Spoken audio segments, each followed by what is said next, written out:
I've taken a little time to sit back and reflect on exactly what I wanted to do.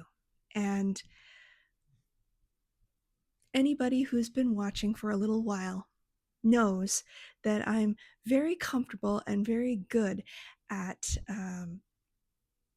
saying that I don't have any real knowledge or expertise about anything much.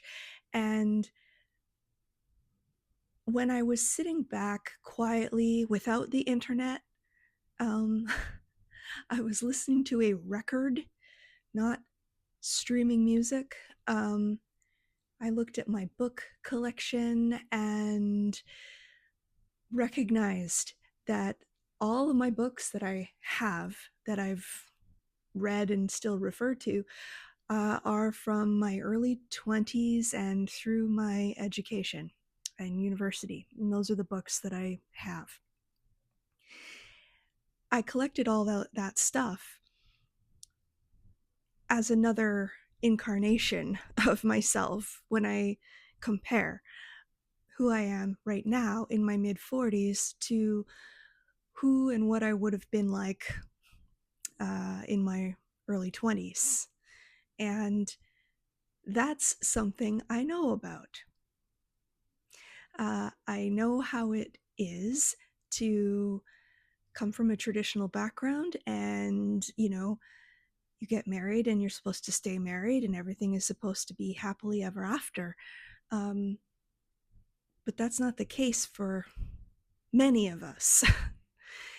And something that I could have used or benefited from would have been a YouTube channel where somebody was talking about the process and the prospect, even, of being on your own, and leaving a life situation that you built to be permanent. That was the intention behind it. And it's a process. I know that this is not universal for everyone, but in my case, it was a long and drawn out process of recognizing, okay, this is what my life has become, and I don't understand this. This is not what I intended at all. Um, and you kind of sit through that. And then you get to a place where you're like, okay, I have to say something about this to my spouse. I need to brace for that. I need to get to a place where, I don't want to burst into tears at the thought of changing all of this. See, I went through that entire process completely on my own. I didn't tell anybody about it. I couldn't, right? I had to keep it all to myself, and that made it take longer and that much harder to actually take those action steps to getting, here. I've been on my own for 2 years, and though people were right when I first left, they said, "Oh, you won't recognize yourself in a year. You'll feel so much better. You'll feel stronger. You'll, all of this."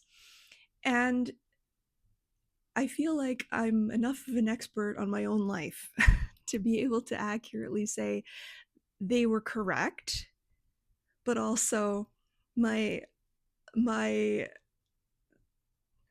notion that the first year, they always say that your first year is the hardest because you're doing everything for the first time. You're dealing with, occasions like Christmas, birthdays, wedding anniversary. The first wedding anniversary, that was hard. you're dealing with all these things for the first time, so it's distressing a lot of the time. Um, in my case, however, it's been the second year. My first year alone was actually relatively easygoing, quite honestly.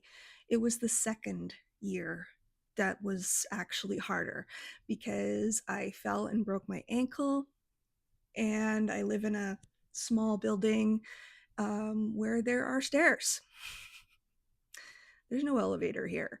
I don't have a car to drive, so I literally broke a limb, had to have a surgery to have it fixed, and then I had to go through the months of living in constant discomfort and also trying to do the stuff of living, like, you know, finding another job because I lost my job that I had because of my injury. um, I lost that job and suddenly needed to deal with that. I needed to, you know, get groceries delivered and just figure out the mundane logistics of life, doing the laundry, washing the dishes. When you have a broken ankle, those things are tremendous accomplishments, to just be able to do that. I remember thinking to myself, it was a fantasy, just pure fantasy, to imagine being able to walk down a flight of stairs without pain, to just stand up without pain was a fantasy. I thought I would never ever have that experience ever again. And I kind of made a promise, if I can get a semblance, a facsimile of normalcy back, then that's to be celebrated and somehow used as a way of maybe helping other people. Because though my first year was was relatively laid back and simple, it did have its, it had its bad times for sure. But it was through that second year where I literally had to learn how to walk again, and you know just learn everything basically all over again, and without the help of a husband to, because that's what would have happened if I was still married. He would have taken up the load, he would have done the washing and stuff, because he would have known that I couldn't. So, but in this case, I have no one. So I had to figure everything out. And that's really hard to do all by your lonesome. And if I'd known somebody else who maybe had encountered these kinds of problems, that would have at least made me feel less alone about it. And even if that's all I can do for somebody, is make them feel less alone, then that's good. That's an important thing to do. And it's just worth remarking upon because I do have more than a semblance of what my life was like before. Before I broke my ankle, I'd had two positions, two different jobs in that first year. And when I think about them and compare them to the job that I am doing now, it's really, really charming and cute when I think back on my old jobs, because I was working far fewer hours, for starters. I had not had a previous injury, and I didn't have nearly the workload. The companies I worked for were very, very small. Not so anymore. I'm working for a big place where they produce food, lots of it. It's mind blowing. So, and I work more hours, a lot more hours than I used to. And that's on, you know, an ankle that has been injured. So I think I can effectively say, yes, I got it back. But there were some tough times before I got it back. In the same way, it was tough to see my life as it had turned into rather than what I was planning for at the very beginning of it all. And living with that sense of astonishment and disappointment and deep sorrow uh, is made worse when you have that feeling of, I can't possibly share any of this with anybody because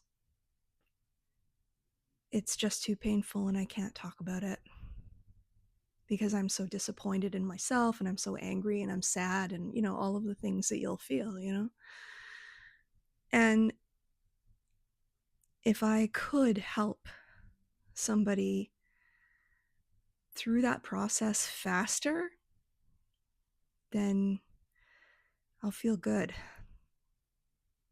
It took me about 4 years to finally get the courage, really, to say to the person I married, I can't, this isn't fair, this isn't right, it's not the truth, I'm sorry, deeply.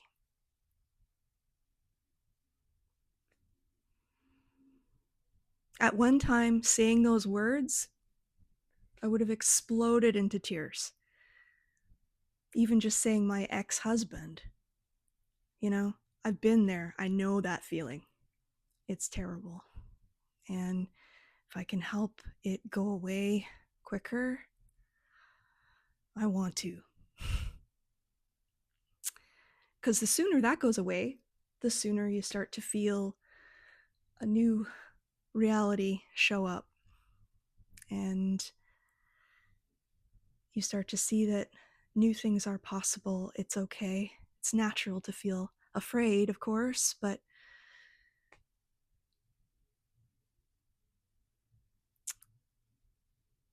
that's just the ego saying to be afraid because it's something you don't know and you can't predict what it's all going to look like.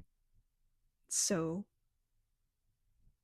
you are scared and you are held in place by that. It's perfectly normal. But it's not normal to feel miserable about your life every day either. So if you're interested in watching little old me heading into year 3 of new life, then that's cool. You might see me embroidering, cross-stitching, cooking, talking about books, talking about music, quilt making, lots of different things. So if that's cool, if that's something you're into, it's nice to see you. I will talk to you later. Bye.